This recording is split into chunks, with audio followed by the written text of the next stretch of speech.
हरे कृष्णा। सभी भक्तों का स्वागत है आज की भगवद गीता क्लास में। पहले हम मंगलाचरण करते हैं।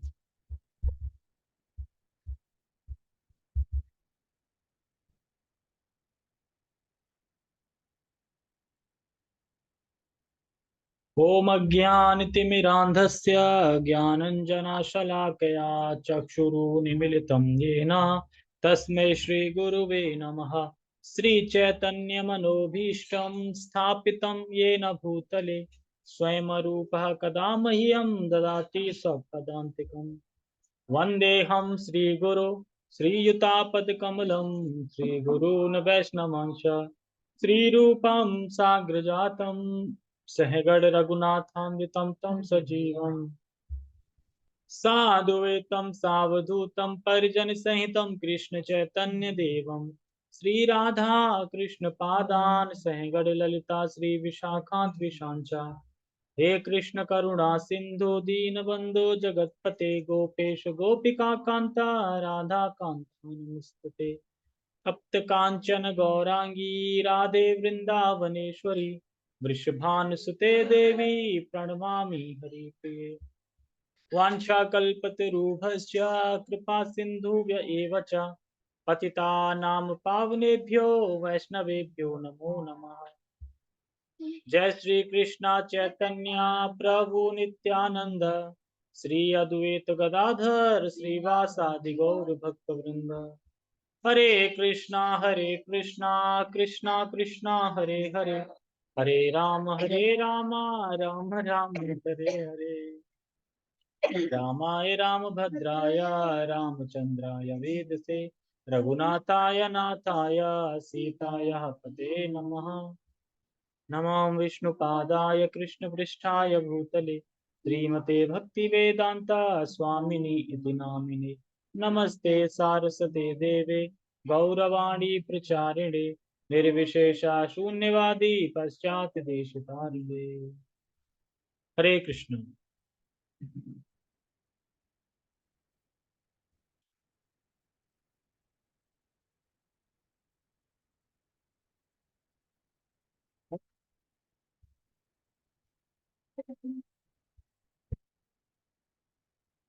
हरे कृष्णा। अब क्या अंदर भी आएगी बात? नेट भी यहाँ पे वाईफाई चलता नहीं सही से है। वाईफाई चलता नहीं ना सही से। अंदर हो सकता है बंद हो जाए। इससे लैन कार्ड से चल जाता है।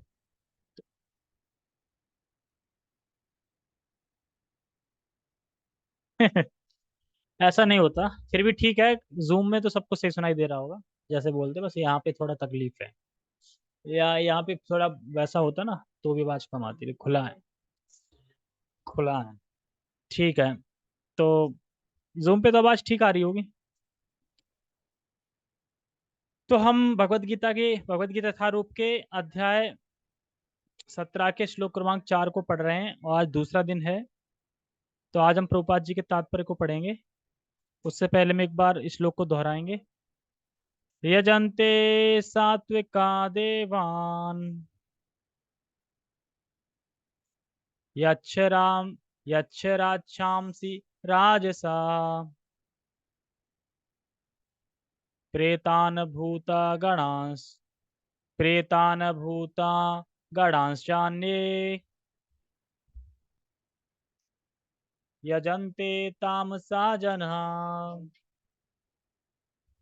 यजन्ते सात्विका देवान् यक्षराक्षांसि राजसः प्रेतान् भूतगणांश्चान्ये यजन्ते तामसा जना। जिनका सत्व सतोगुणी है वह देवता की पूजा करते हैं। जिनका सत्व रजोगुणी है वह यक्ष और राक्षसों की पूजा करते हैं। और जिनका सत्व तमोगुणी है वो भूत प्रेतों की पूजा करते हैं। ठीक है। ये इसका सार है। बाकी में एक बार टेक्स्ट पढ़ देते हैं। सतोगुणी व्यक्ति देवताओं को पूजते हैं। रजोगुणी यक्षों व राक्षसों की पूजा करते हैं और तमोगुणी व्यक्ति भूत प्रेतों को पूजते हैं। ठीक है, क्लियर है? क्या बताया जाएगा इस श्लोक में? हाँ, लेकिन आज इसमें ये भी बताया कि सतोगुणी व्यक्ति विष्णु की पूजा करता है। विष्णु तो देवता में नहीं आते ना, लेकिन यहाँ पे सत्वगुण बोल रहे हैं कि देवता की पूजा करते हैं, तो सत्वगुण विष्णु की पूजा करते हैं, दो बातें लड़ जाएंगी, लड़ाई हो जाएगी। तो लड़ाई को कैसे हम सॉल्व करेंगे वो हम इसमें समझेंगे भी, ठीक है? तो हम प्रभुपाद जी के तात्पर्य पे चलते हैं।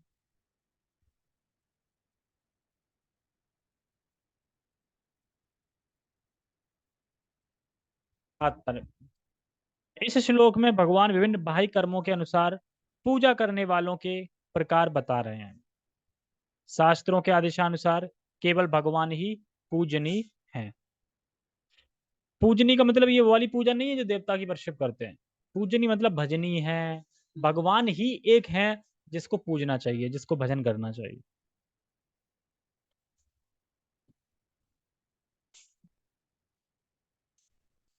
हाँ, तो ऐसे ही है। तो पूजनीय कौन है इसके बारे में मैंने कल बता दिया था कि भृगु मुनि थे, जिन्होंने जिनको चुना गया था कि भगवान कौन है, जिनको चुना गया था कि भगवान कौन है। तो ऋषि मुनि की चर्चा हुई थी और एक कमेटी टाइप की बैठी थी कि कैसे पता चला जाए भगवान कौन है। तो ऐसे पता चला था, ठीक है? तो हम उससे आगे बढ़ते हैं, वो तो सारा बता ही दिया था। लेकिन जो शास्त्रों के आदेशों से अभिज्ञ नहीं या उन पर श्रद्धा नहीं रखते, वे अपनी गुण स्थिति के अनुसार विभिन्न वस्तुओं की पूजा करते हैं। अच्छा, जो लोग सतुगुणी हैं वे सामान्यतः देवताओं की पूजा करते हैं। इन देवताओं में ब्रह्मा, शिव तथा अन्य देवता तथा इंद्र, चंद्र तथा सूर्य सम्मिलित हैं। देवता कई हैं। सतोगुणी लोग किसी विशेष अभिप्राय से किसी विशेष देवता की पूजा करते हैं। तो पूजा करते हैं, पूजा करते हैं, पूजा करते आ रहा है। और इसी प्रकार जो रजोगुणी हैं, ये यक्ष और राक्षसों की पूजा करते हैं। देखो, दो कारण होते हैं पूजा करने के। यहाँ पे देखो चर्चा किस चल इस श्लोक में चर्चा किसकी चल रही है? जो श्रद्धा से युक्त नहीं है, अपने मन गढ़ंत श्रद्धा से युक्त हैं, उनकी चर्चा चल रही है। तो दो कारण हैं। या तो वह शास्त्र को जानते नहीं है, पूजा कर रहे हैं अपनी मर्जी से, नहीं पता ना, शास्त्र को जानते ही नहीं है, पता ही नहीं है। या तो फिर सुना है लेकिन फिर भी श्रद्धा नहीं है। दो प्रकार के लोग इस तरह की पूजा करते हैं मनगढ़ंत अपने तरीके से, या तो जो जानते ही नहीं है शास्त्र के बारे में, या फिर जिनने सुना है लेकिन मानते नहीं है। वही दो तो करेंगे, मानते नहीं हम तो अपने हिसाब से करेंगे। इस तरीके से, जैसे कि शास्त्र में है कि किस तरह भगवान को चामर झुलाना चाहिए, किस तरह भगवान को फूल दिखाना चाहिए, दीपक कितनी बार कैसे दिखाना चाहिए, ये शास्त्र में दिया नियम है। लेकिन कोई, अरे अरे छोड़ो हम अपनी मर्जी से करेंगे, वैसे घुमा दिया पूरा हो गया, लग गया। मतलब मान नहीं रहा है। एक वो है जिसको पता ही नहीं है कि कैसे घुमाना चाहिए, तो वो अपने हिसाब से घुमा रहा है। ठीक है? तो इस तरीके से दो कारण होते हैं। या फिर जो सुन लेते हैं शास्त्र से लेकिन कहते क्या, ये तो कपोल कल्पना है, ये तो ऐसे ही बता दिया गया है कुछ नहीं, ऐसे लिख दिया गया। कोई विरला इंसान था ना, जिसके पास जॉब थी नहीं, जॉब लग नहीं रही थी, खाली बैठा था, तो सोच रहा था मैं कुछ लिख ही देता हूँ, तो उसने लिख दिया, है ना? अरे कोई नहीं मान सकता। अब आप यहाँ संसार में कोई भी लिख के दिखा दे, देखते कौन पढ़ रहा है? कोई नहीं पढ़ेगा। क्योंकि वो भगवान के शक्ति भी शब्दार्थ थे, उन्होंने लिखा है, तो उसमें ताकत है। एक बार भी कोई पढ़ता है तो समझता है, कुछ अलग है ये। और क्यों, मतलब ये कपोल कल्पना कर रहे हैं गुणों की वजह से। गुणों का मतलब इंस्पेक्शन बताया था ना कि बीमारी, ये बीमारी चढ़ी हुई है प्रकृति के गुणों की, इस वजह से वह कपोल कल्पना कर रहा है, मैं नहीं मानता इस तरीके से। आगे बढ़ते हैं। हमें स्मरण है कि द्वितीय विश्व युद्ध के समय कोलकाता का एक व्यक्ति हिटलर की पूजा करता था। यानी ये प्रोपात जी अपना निजी वो बता रहे हैं कि मुझे स्मरण है कि कलकत्ता में एक व्यक्ति हिटलर की पूजा करता था। हाँ, पूजा करता था उसकी, क्योंकि भला हो उस युद्ध का, उसने उसमें काले धंधे से प्रचुर धन संचित कर लिया। सुनाई नहीं पड़ रहा हो तो आगे आ जाओ। और इसकी वजह से दे रहा सुनाई, तो ठीक है। भला हो उस युद्ध का, उसने उसमें काले धंधे से प्रचुर धन संचित कर लिया था।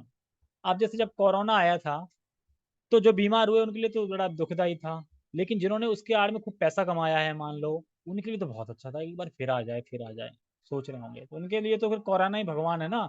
धन हो गए, धन से उसी प्रकार से ये जो हिटलर को भगवान मान रहा था, तो ऐसा नहीं हिटलर से प्रेम था उसको इसलिए भगवान मान रहा है। एक तो होता है कि हम प्रेम है इसलिए भगवान मान रहा है, एक इसलिए भगवान मान रहा था क्योंकि उसको धन प्राप्त हो गया था उसके हिटलर की वजह से, तो इसलिए वह हिटलर की पूजा करता था।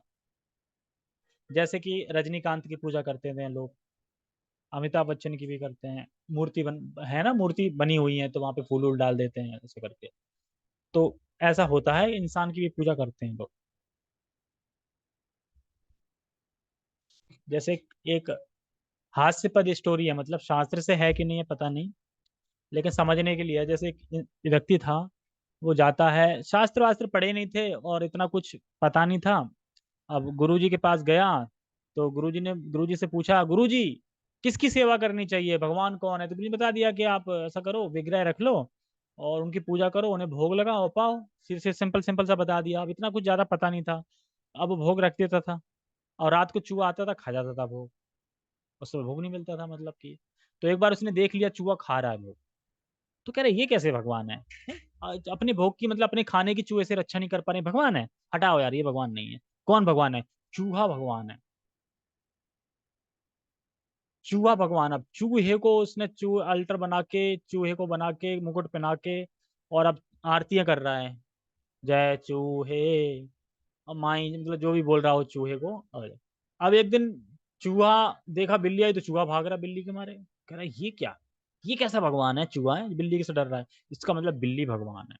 बिल्ली को बैठा दिया, बिल्ली का अल्टर बना दिया उसने। अब बिल्ली का अल्टर बना दिया, अब बिल्ली की जय बिल्ली माई, अब ऐसे कर करके बिल्ली की पूजा करने लगा। अब उसके बाद बिल्ली कुत्ते के मारे डरने लगी, कह रहा, कुत्ते, कुत्ता भगवान है। कुत्ते को बिठा दिया उसने, बिल्ली को हटाया, अल्टर में कुत्ते को लगा दिया, अब कुत्ते का कर रहा है वो।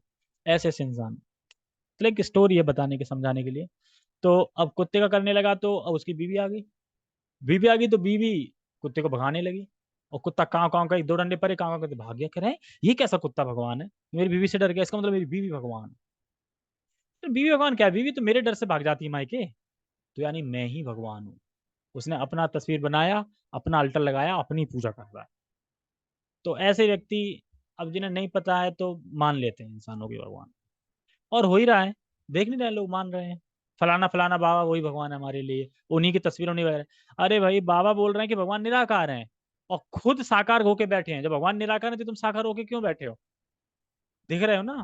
फिर तो ये चीजें चल रही हैं। ठीक, आगे बढ़ते हैं। इसी प्रकार जो रजोगुणी तथा तमोगुणी होते हैं, वे सामान्यतः किसी प्रबल मनुष्य को ईश्वर के रूप में चुन लेते हैं। वे सोचते हैं कि कोई भी व्यक्ति ईश्वर की तरह पूजा जा सकता है और फल एक सा ही होगा। अगर हम बबूल का बीज बोएंगे तो एप्पल निकलेगा, एप्पल का बोएंगे तो भी एप्पल निकलेगा, सबका फल एक जैसा होता है ना। बबूल का बोएंगे तो क्या निकलेगा? बबूल ही निकलेगा, जो बोएंगे वो निकलेगा, लेकिन वो सोचते नहीं एप्पल निकलेगा। मतलब किसी की भी पूजा करो, व्यक्ति की ईश्वर की तरह पूजा करो, फल एक सा ही होगा, ऐसा नहीं है। इस संबंध में महाराज जी बताते हैं कि बहुत सारे लोग अगर मिलके बोले, उपाधि दे दें तुम भगवान हो, बहुत सारे लोग, मान लो करोड़ों लोग हो, तुमसे बोले तुम भगवान हो, तो क्या तुम भगवान बन जाओगे? भगवान बोल दिया और तुमने मान भी लिया, तो तुम भगवान जैसे कार्य कर लोगे? कभी विपदा आई तो क्या गोवर्धन उठा दोगे? नहीं उठा पाओगे। कोई लड़ने आए तो उससे लड़ लोगे? कुछ नहीं कर पाओगे, तो यानी नहीं बन पाएंगे।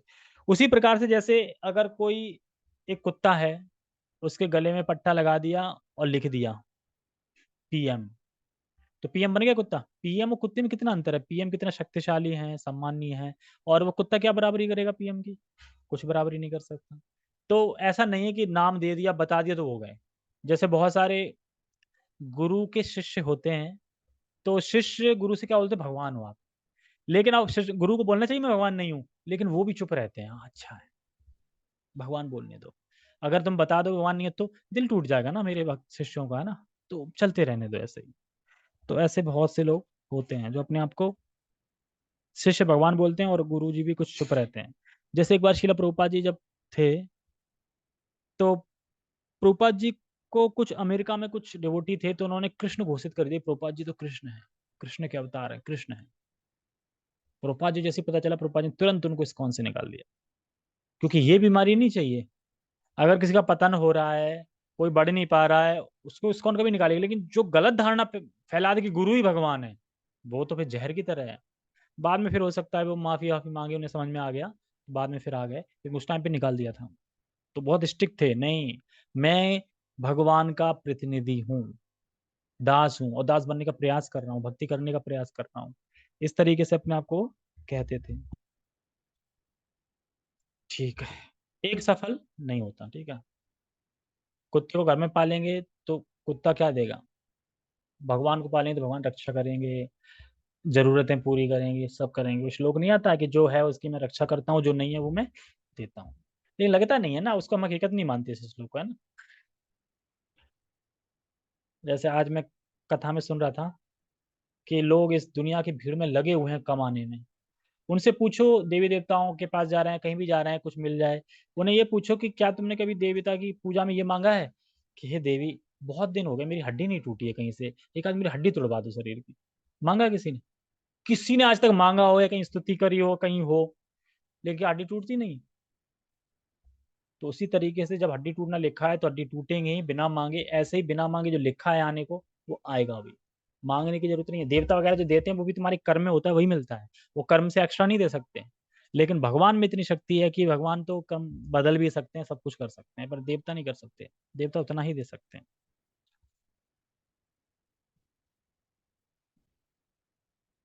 कहाँ पे थे? हम्म। हाँ ठीक है।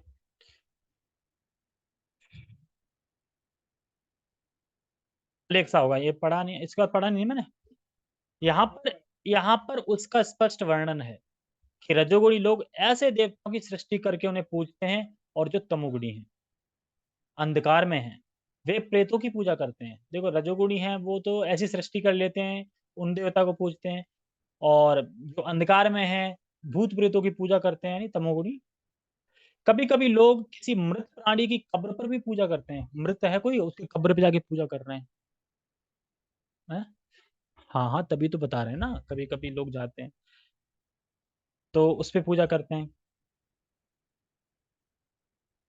और तो और मैथुन सेवा भी तमोगुणी मानी जाती है। इसी प्रकार भारत के सुदूर ग्रामों में भूतों की पूजा करने वाले हैं। सुदूर गांव में भूतों की भी पूजा करने वाले लोग हैं, मतलब ऐसे लोग हैं जो भूत प्रेत सबकी पूजा करते हैं। अब भूत की पूजा करेंगे तो भूत चलो दे सकता है, कुछ दे दे भौतिक सुख वुख, लेकिन भूत कभी किसी का मित्र नहीं होता। वो कहो कब तुम्हें डस ले कह नहीं सकते। जैसे मैंने एक अजगर की कथा सुनाई थी ना, छोटा सा अजगर था ना, वो पाल रहा था, और कुछ 15 दिन उसने खाया नहीं कुछ। वो डॉक्टर के पास ले, डॉक्टर जल्दी छोड़ के आओ, प्लान बना रहा है तुम्हें खाने का, यानी गप खा लेगा, तुम रात को सो रहे हो तुम्हें खा जाएगा। तो ये थोड़ी जानते हैं मतलब कि हाँ तुम मेरे हो, फीलिंग्स थोड़ी वो वाली कि तुम्हें खाऊंगा तो तुम्हें दर्द होगा, इस तरीके से। उस दिन मैं बता रहा था ना कि प्रभु जी बता रहे थे, जो रूढ़ पुलकश व्यक्ति बता रहे थे, उसमें एक चीज और बता रहे थे। उसमें एक जगह तो ऐसा है कि वहां पे जब हैप्पी न्यू ईयर, पता कैसे मनाते हैं वो? हैप्पी न्यू ईयर बनता है कि उसमें पूरे, मतलब जो भी सिटी या जो भी ग्राम जो भी होगा, उसमें पूछा जाएगा सबसे बूढ़ा व्यक्ति कौन है, और जो सबसे बूढ़ा व्यक्ति होगा उसका काट कूट के उसी को बना के खाते हैं हैप्पी न्यू ईयर वाले दिन। और बूढ़ा व्यक्ति कहता है मैं सबसे बूढ़ा हूँ, इस बार मेरी बारी है। ऐसे लोग हैं मतलब, इसी दुनिया में, इसी ब्रह्मांड में। हाँ। कौन है? अच्छा, अब इनका नंबर, सबसे बुजुर्ग कौन है, आप 90 साल के हो, ठीक है आ जाओ 90 साल के, ठीक है, उन्हें काटेंगे कूटेंगे, बना बुनो के खाएंगे, और हैप्पी न्यू ईयर ऐसे मनाते हैं इस तरीके से। अब 90 साल के बाद वो भी मरना ही चाहते होंगे अगर मरते हैं, लेकिन अब दर्द नहीं, पता नहीं कैसे मारते होंगे, ये नहीं पता, लेकिन ऐसा है। जब बंदर का जूस पी सकते हैं लोग, कैसा लगता होगा। ये भ्रूण, यही सब है ये। ठीक है। हाँ पता नहीं। तो क्या पढ़ रहे थे, मैं सुदूरगामी भूतों की पूजा करने वाले हैं। हमने देखा कि भारत में निम्न जाति के लोग कभी कभी जंगल में जाते हैं, और यदि उन्हें इसका पता चलता है कि कोई भूत किसी वृक्ष पर रहता है, तो वे उस वृक्ष की पूजा करते हैं और बलि चढ़ाते हैं। पता चला भूत, क्योंकि भूत को प्रसन्न करने के लिए बलि चढ़ाते हैं, भूत प्रसन्न हो जाएगा, हम जो मांगेंगे वो दे देगा। इस तरीके से जिंद जिंद बोलते हैं ना, कि जिंद कुछ बोल दो, अपने बस में आ जाए तो हम जो चाहे कराएंगे। इस तरीके से तो बलि चढ़ाते हैं। तो गांव में ऐसा होता है, बच्चों को पकड़ पकड़ के ले जाते हैं और बलि चढ़ा देते हैं। बहुत खतरनाक तमोगुणी पूजा। तो इस जगत में सभी पूजा देखी जाती है वो रजोगुण में आती है अधिकांश, बलि को छोड़ के। तो बलि छोड़ के बाकी सब पूजा तो देवता देवती की कर रहे हैं, तो ये सब किस में आती है?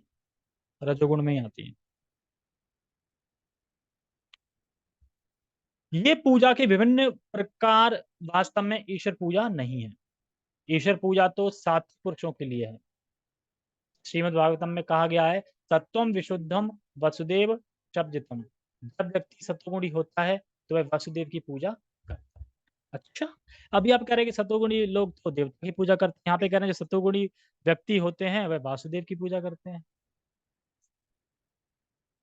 हैं? शुद्ध सत्वगुण कहाँ लिखा है यहाँ पे? यहाँ पे ये तो लिख रहा है कि जो व्यक्ति सत्वगुणी होता है, शुद्ध सत्वगुणी कहाँ लिख रहे हैं? हम अपने मर्जी से कैसे शुद्ध सत्व जोड़ सकते हैं? वो तो इसमें लिखा है ना सत्वगुणी। लेकिन यहाँ पे तो करना सत्वगुणी लोग देवता की पूजा करते हैं। कैसे?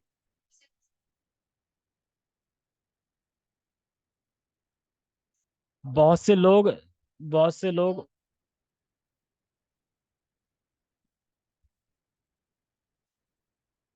सतोगुणी में रह जाते हैं। सतोगुण मतलब कुछ मांगते नहीं। हम्म।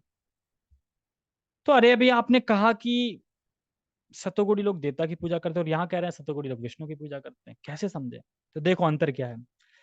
सात्विक लोग यानी सतोगुणी लोग अगर शास्त्रीय श्रद्धा से युक्त हैं तो वे विष्णु की पूजा करते हैं। समझे ना?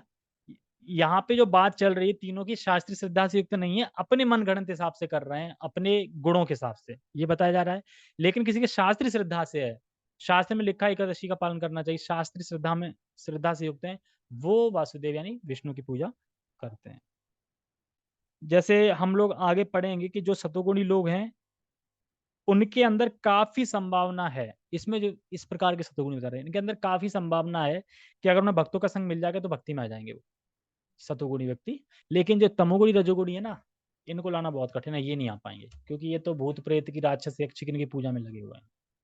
इस प्रकार से तो जो भी श्रीमद् भागवतम के अनुसार श्रद्धा धारण करता है या कर रहा है, तो वह श्रद्धा उसकी निर्गुण होती है, क्योंकि भागवतम निर्गुण है, श्रीमद् श्रद्धा भी निर्गुण है और भगवान भी निर्गुण है। इस तरीके से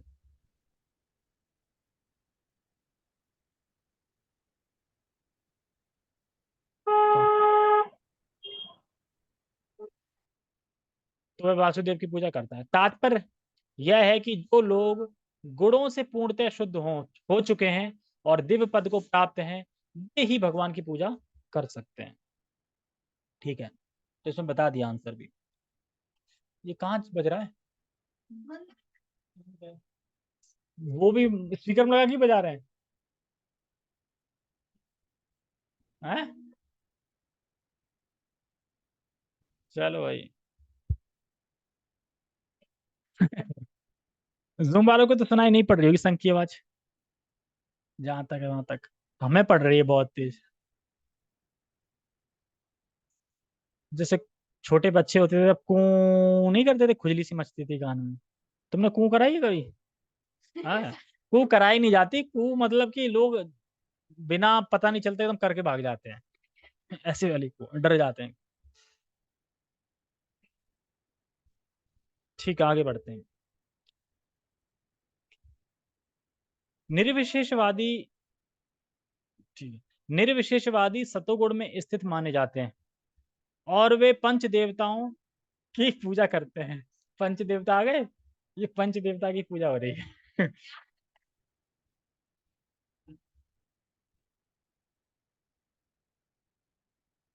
एक टाइम टेबल होता है पूजा का भी। एक ही गाड़ी वाला परेशान कर रहा है, कौन किसकी गाड़ी बैक हो रही है?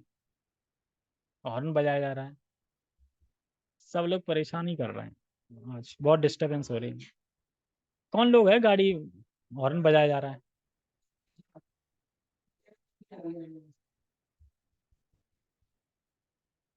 निर्विशेषवादी सतोगुण में स्थित माने जाते हैं। निर्विशेषवादी ना जो भगवान को निराकार वगैरह मानते हैं, और वे पंच देवताओं की पूजा करते हैं।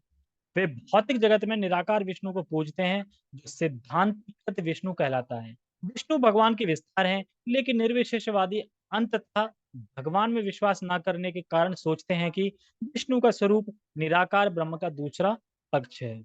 इसी प्रकार वे यह मानते हैं कि ब्रह्मा जी रजोगुण के निराकार रूप हैं, अतः वे कभी-कभी 5 देवताओं का वर्णन करते हैं, जो पूज्य हैं। अब ये देखो, ये निर्विशेषवादियों की बात हो रही है। निराकारवादी, निर्विशेषवादी, मायावादी सब चचेरे भाई हैं ये सारे।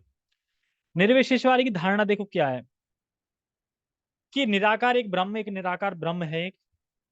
वो जब ब्रह्म सतोगुण का संपर्क करता है तो विष्णु आते हैं, और जब वह ब्रह्म रजोगुण का संपर्क करता है तो ब्रह्मा जी आते हैं, और वही निराकार ब्रह्म जब तमोगुण का संपर्क करता है तो शिव आते हैं।